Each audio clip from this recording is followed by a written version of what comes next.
Can I ask you about the rubber surfacing? Do you like this kind of rubber?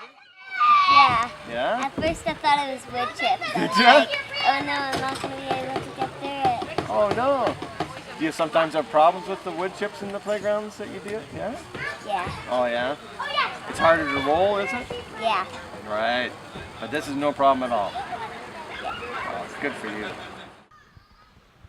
All right, so now I'm back at the park with Andy Spears. Just to go over a bit more of the detail work, some of the development process. We talked with Steve on his end of it.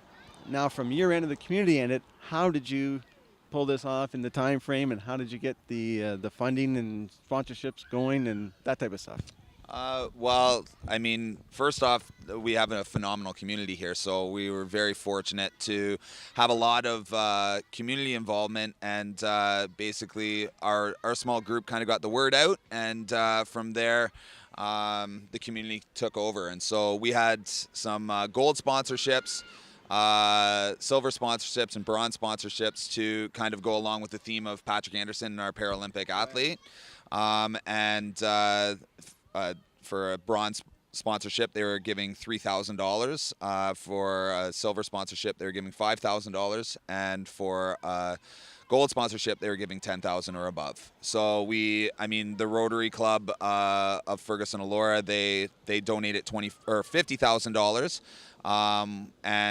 We were actually able to get a grant from the Ontario Trillium Foundation as well for $80,000 to cover most of the rubber surfacing. So when we kind of got started, this is probably about in the middle of the project, we're sitting at about $130,000, and that didn't count all of the fundraising that we did.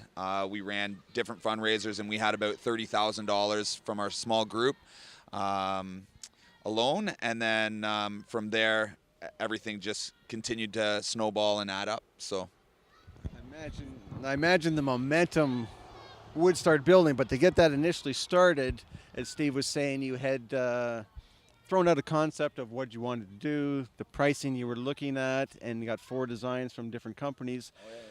Was that what you took to the sponsors to give them a focus as to what their money was going for?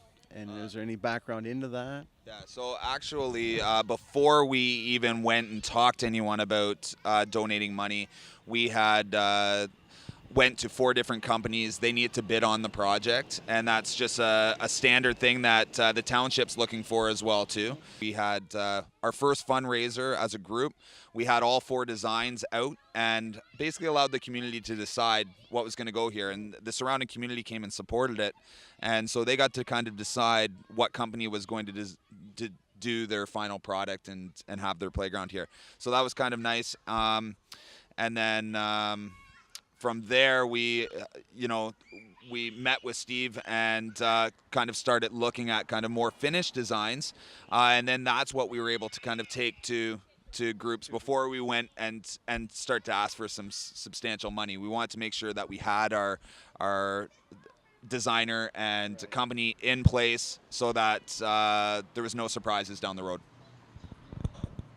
And I think naturally, being a small community, when you do come forth as a gold level sponsor or any level of sponsor, their name awareness is out there. It's published.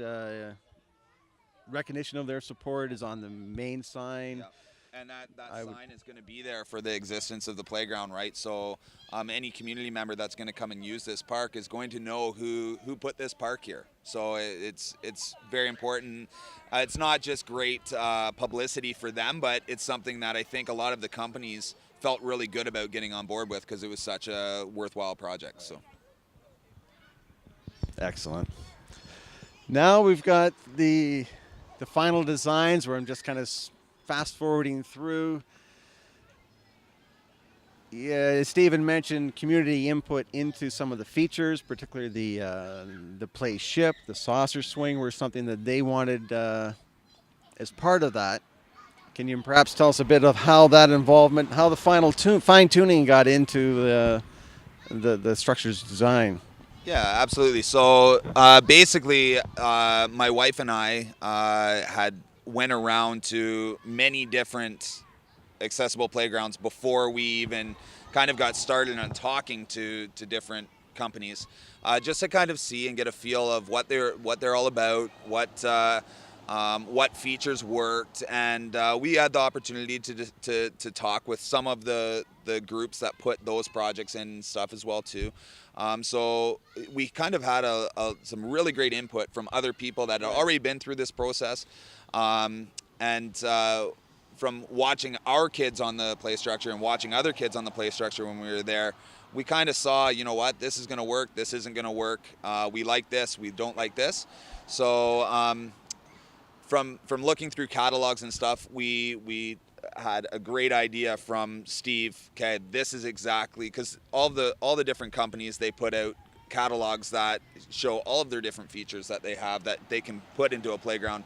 So we were able to kind of say to Steve, this is what we really want, and we named probably about 6 or 7 different features, and then from there, Steve and his team kind of take it from there and made them fit, and all of that as well too. So we did have a bit of an issue with the space as far as the ramps are, but Play Power was absolutely able to make it work. So. Okay, you've talked several times of community input, and when I say community input, it's types of climbers and that type of activity. I expect there was probably more input from the accessibility community or accessible community than behind the scenes to get to this, because I see variations of, I see the Braille panel right through to the saucer seat. So yeah, we kind of we had a couple of different parents that do have kids with special needs that we did talk to. We even talked to their children as well too.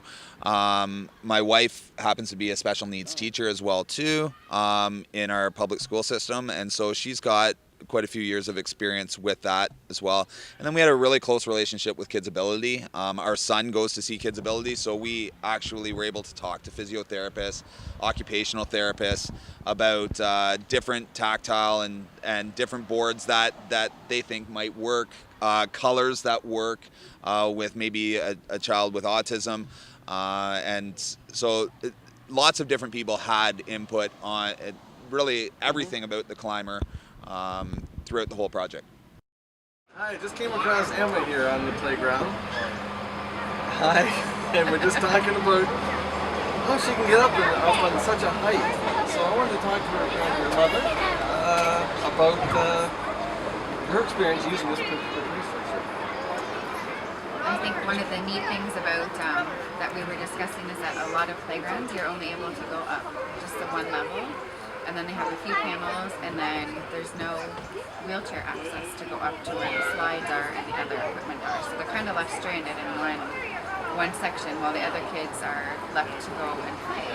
Whereas this one, you're able to go all the way up to where the slides, because a lot of kids can still come out of their chairs and go down there and access a lot of the other stuff. So this one is great for being off the ground and at a different height, and they know that. Excellent. So how do you like the playground? Yeah? Is it fun? Is it? What part do you like best? Do you like the panels? You want to help? Hi. Hi. Is it fun? Well, we'll let you carry on playing now, okay? You had fun.